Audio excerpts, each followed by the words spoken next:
With curiosity, the world of wonder and beauty is available to those who are willing and able to receive. Now, I grew up a certain way, and in that growing up, I was very curious, extremely curious my whole life. And my dad will tell stories about when I was a kid.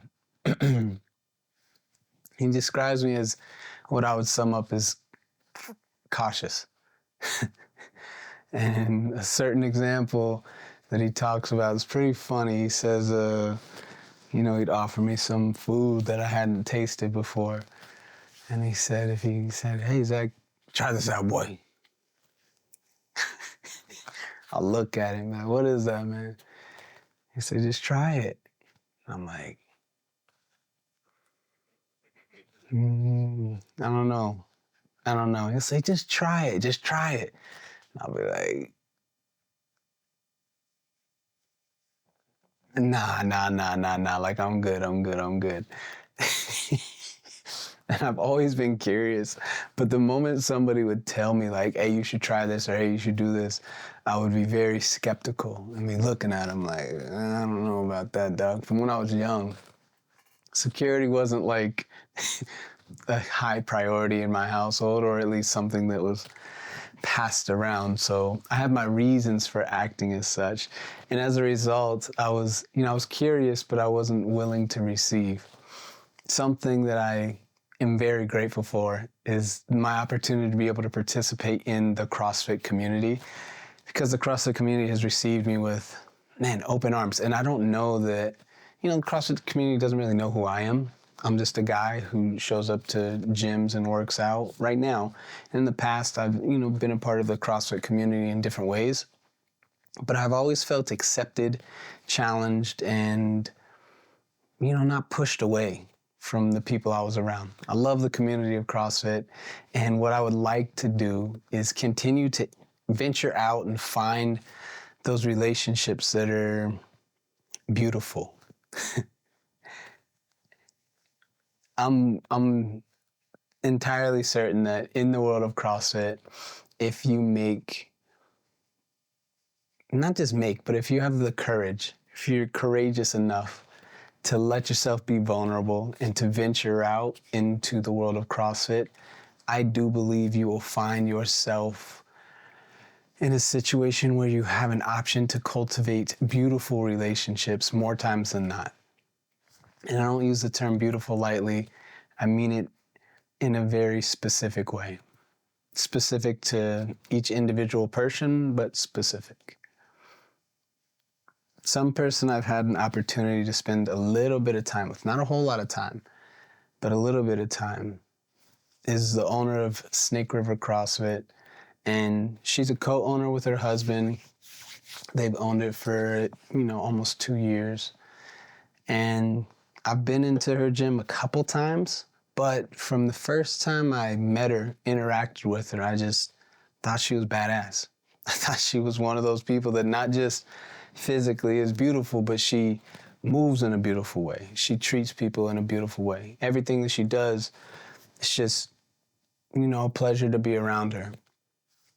The community that she's cultivating at Snake River CrossFit is one that I believe everybody should aspire to, but it's very, very tough to do because it's so unique to the people that she's around. So it's specific to her group, and I think that's an awesome thing. I've had an opportunity to talk with her a little bit, and I have an interview with her that I would like to show everybody else. That way you guys can kind of get a feel for who she is and hopefully make your way over to her space and soak it up for what it is.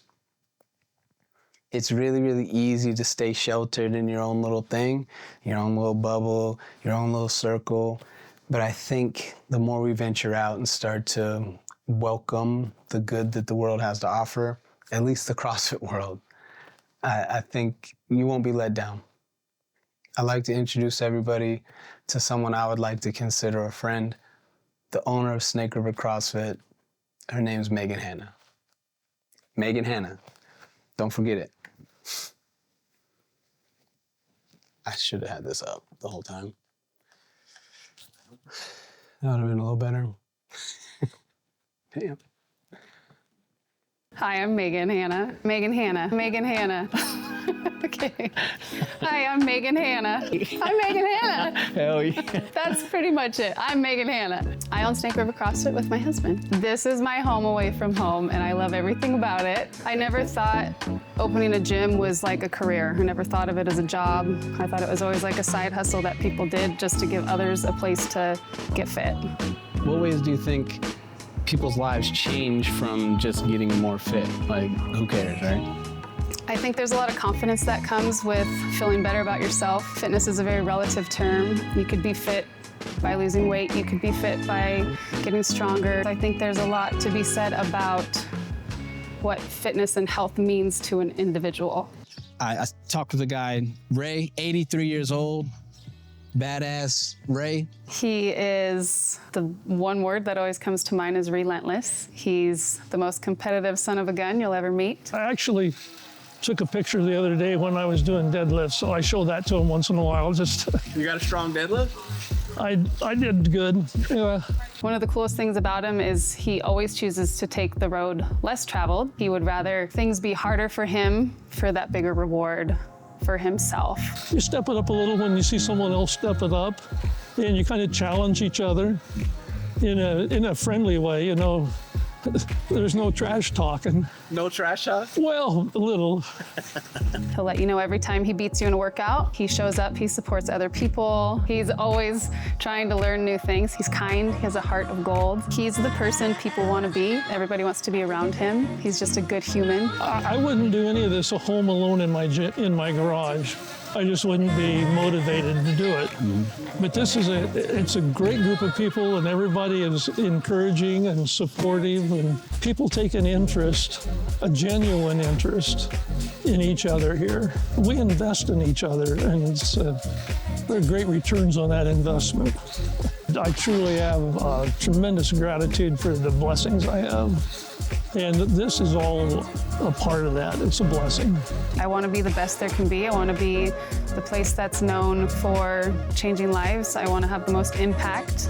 I would rather impact a life than put false statements up on my wall of things I don't believe. Like, people come here because they hear good things, and then they come through the doors and they feel those things.